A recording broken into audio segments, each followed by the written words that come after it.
Because I don't think Crawford's going to put him away. And I think Canelo's a much better mover than people give him credit for.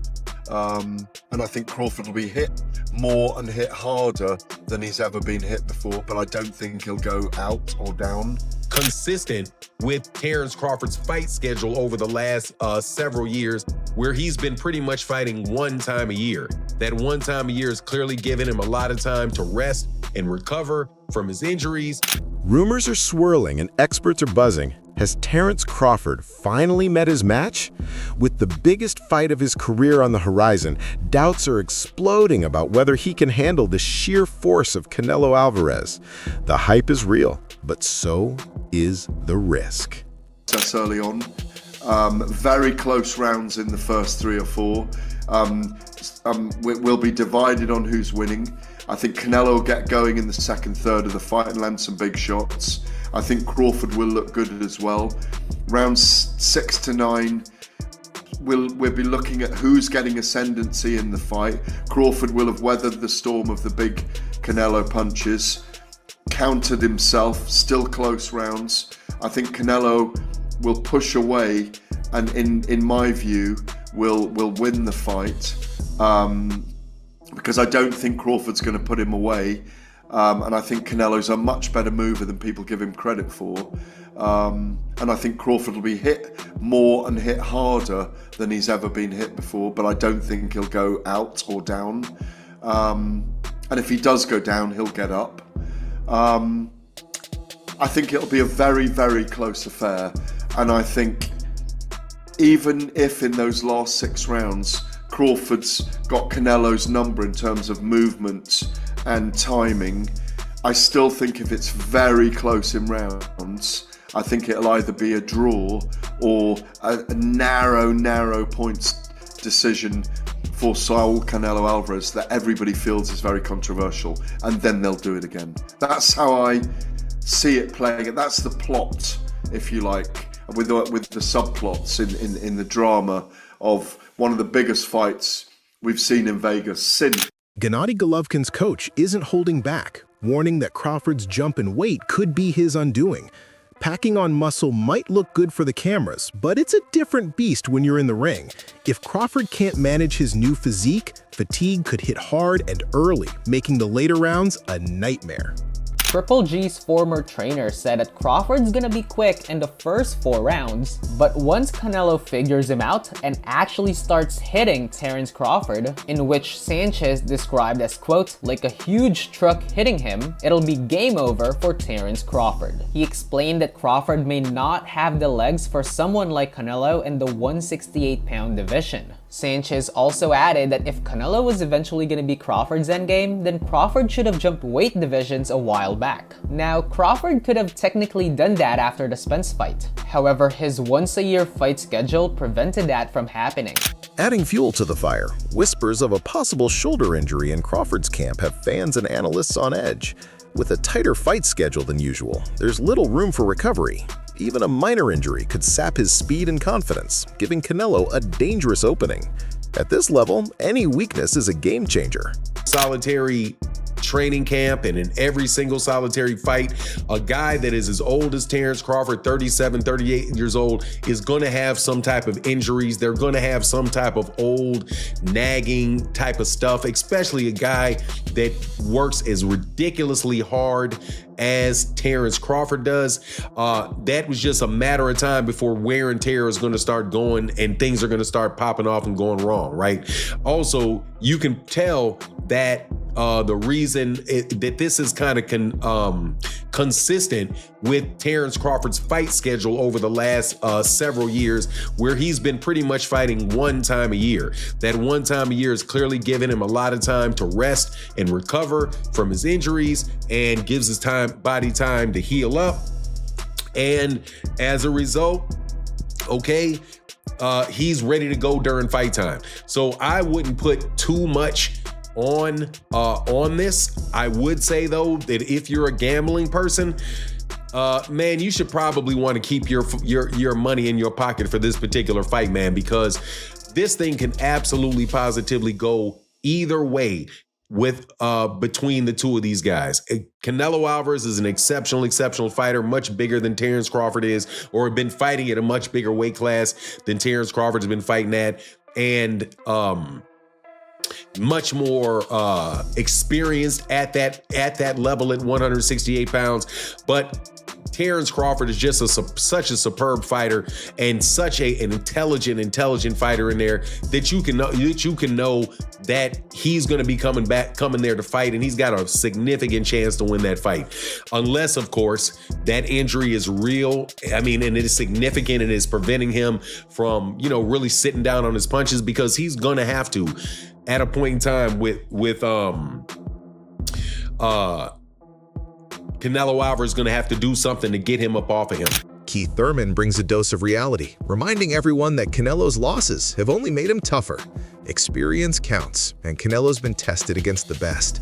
Crawford's challenge isn't just about skill. It's about rising to a level he's never faced before, against a fighter who knows how to win and survive.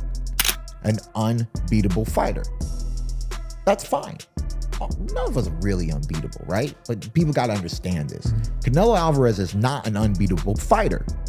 The question is, whoever he's fighting, we don't question what Canelo's going to do, right? We question what his opponents are going to do, right? It's not even really about Canelo. Canelo's going to show up as Canelo Alvarez, right? Ginger boy. So the question is, are you going to beat him? And are you going to beat him today? Like, when fight night happens, is it you and is it now? You ready to beat him now? He's not unbeatable. Maybe you can beat him, but are you going to do it? And are you going to do it now? You feel me? Because I thought Danny Jacobs was going to have a way better performance.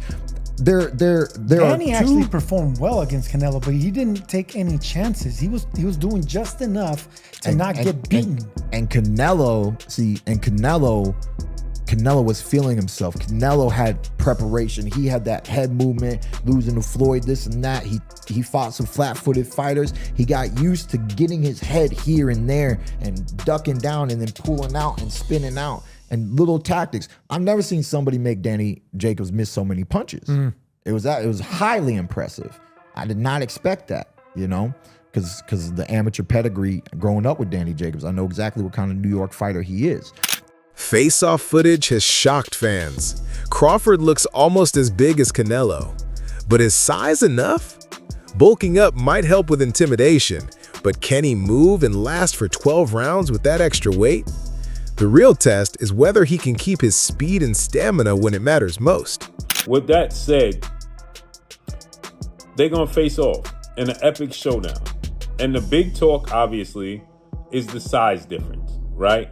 That Canelo Alvarez is much bigger than the smaller Terence Bud Crawford, who is essentially coming up from 147 in the minds of many. But really and truly, he's coming up from 154 because he actually had a fight at 154, a title opportunity, his only fight at 154 last August when he took on Israel Madrimov, okay? And he beat Israel Madrimov, unanimous decision, to become a 4-division champion. But as you see here in this photo, there's not a big size difference. And actually, obviously, we know Terence Crawford stands at 5'8", got a 74-inch arm reach. Canelo stands at 5'7" with a 70-inch arm reach. There's not a massive size difference at all whatsoever. Now, clearly, as you see, Terence Crawford clearly has on what looks like Balenciaga shoes, and we know they are extremely big shoes, and it makes you slightly taller. And Canelo Alvarez has on flats. The thing here is, the more important thing is, not if Terence Crawford can take Canelo Alvarez's punches. It's not if Terence Crawford, is going to get bullied around the ring. The concern with the weight is how Terence Crawford carries it himself. Does he start to fatigue in the second half of the fight? Should he get to the second half of the fight? Timothy Bradley Jr. says Crawford's only chance is to go all in from the opening bell. Waiting for Canelo to tire out is a losing game. Canelo only gets stronger as the rounds progress. Bradley urges Crawford to use his speed and aggression early, aiming to shake Canelo before fatigue becomes a factor. Yeah, he can move a little bit, but yeah, he likes to come forward with that power. But you put him on his back foot. Let me tell you similar too. You know this guy named Usyk who put Fury on his back foot? Yeah, push the pace on him. Yeah, with volume, feints. Put Canelo on his back foot, Crawford. That's what you gotta do. You gotta put him on his back foot. Hell to the damn yeah. That's how you get it done, man. That's one aspect that you're gonna have to do. And hey, I would advise you to do it as early as damn possible. Do it as early as possible, because guess what? If you do that, you're gonna get control right away of the judges, right? They're gonna be looking at you. You're gonna dictate the pace. You're gonna dictate the flow of the fight. You gotta have him react to you, not you reacting to him. That's how you gain control of the fight real quick, real soon. Get active with that jab. You don't necessarily have to come out in the southpaw stance. You can come out in the orthodox stance. You know, what's the punch that always hits Canelo all the time? Easy work, the jab. Triple G was able to land his jab over and over. Floyd Mayweather was able to land his jab over and over. Bivol was able to land his jab over and over. You control him, you push him back, you walk forward. Anytime Canelo give you an inch going back, you take that inch going forward. That's how you gonna get this done. You're gonna have to be brave, my man Crawford. You're gonna have to be brave. You're gonna have to be on your P's and Q's when you're walking forward as well, because he will snap back. He will snap back with them left hooks, right hands to the body, or looping right hands over the top, or even straight right hands. Sometimes he might even come with a two-piece combination. But you got to put him on his back foot as often as possible, man. With your how cerebral you are, with your feints, with your movement, snapping that jab. On the flip side, sparring partner Al Stanton insists Crawford is adapting like a champ. He's holding his own against bigger fighters in training, showing off surprising power and resilience. That inside look gives hope to fans worried about the weight jump. Crawford's grit and athleticism might just tip the scales. He's very good at kind of holding fighters, putting his weight on them. You're a big boy for 168, Al, so how did he manage and cope with that when you kind of picture Canelo doing that to him? Nah, he's strong. That man is strong. He's strong. So I don't think he'll have a problem, you know what I'm saying, with that. What do you think, from your takeaways from that sparring, is the key for Terence to defeat Canelo Alvarez? Just use his skills. I think he has the better skills, and I'd say just box him, you know what I mean? Just box him the whole night. Given your experiences with him, and as you mentioned, you know, he's strong in those sparring sessions, do you have no doubts then that when he's in there at 168, he'll feel fully fledged and capable of performing for those 12 rounds? Yeah. For 37 years old, like, he's training like he's like 25. Like, I don't think there'll be no problem at all with the fight. What do you think he has to be mindful of that Canelo can produce? What do you think he has to be wary of in that fight? Power. That's it. Just power. Sean Porter highlights Crawford's smart, gradual weight gain. By adding pounds slowly, Crawford has kept his trademark speed and agility, crucial for facing a powerhouse like Canelo. This calculated approach could be the secret weapon that keeps him sharp and mobile on fight night. Thing a fighter can do when he's trying to gain 10 pounds to fight at another weight class is hit the weights, up your protein and things of that nature. I saw the man eat. The man is eating brilliantly. You know, he's doing it all right. And that's what I meant when I said, you know, when he decided to take on this challenge and Canelo Alvarez, it takes a good 2 years to successfully put on 10 pounds, along with successfully putting on 10 pounds to get your body to acclimate to that weight, right? So when people talk about him being out of the ring for 13 months, they really have to also accept they have to understand that he's been working and training for everything that he needs to do on fight night against Canelo Alvarez. So you saw him in camp as he was building and putting that weight on, and you said there that you think he's doing it right. from what you saw then from training, do you think he's carrying the weight well then? Oh yeah, absolutely. Absolutely. I saw it in his legs. I could see it in his arms and his shoulders, and it's distributed evenly. You'll get a lot of guys who are bottom heavy. You know, they don't have much on the top half. So once you get to the inside, they don't have a lot that they can do with you from this standpoint. I know a lot of people are concerned with Canelo Alvarez. Should he get in close? What's the strength situation going to be like? Well, Crawford's put on the right muscle mass in the chest area, in the ab region, and in the arms and things of that nature. I think he's going to be able to handle the strength just fine. Don't miss what's next. Subscribe for breaking updates and exclusive fight insights. Drop your predictions in the comments. Does Crawford pull off the upset, or does Canelo prove too much? Stay tuned, fight fans.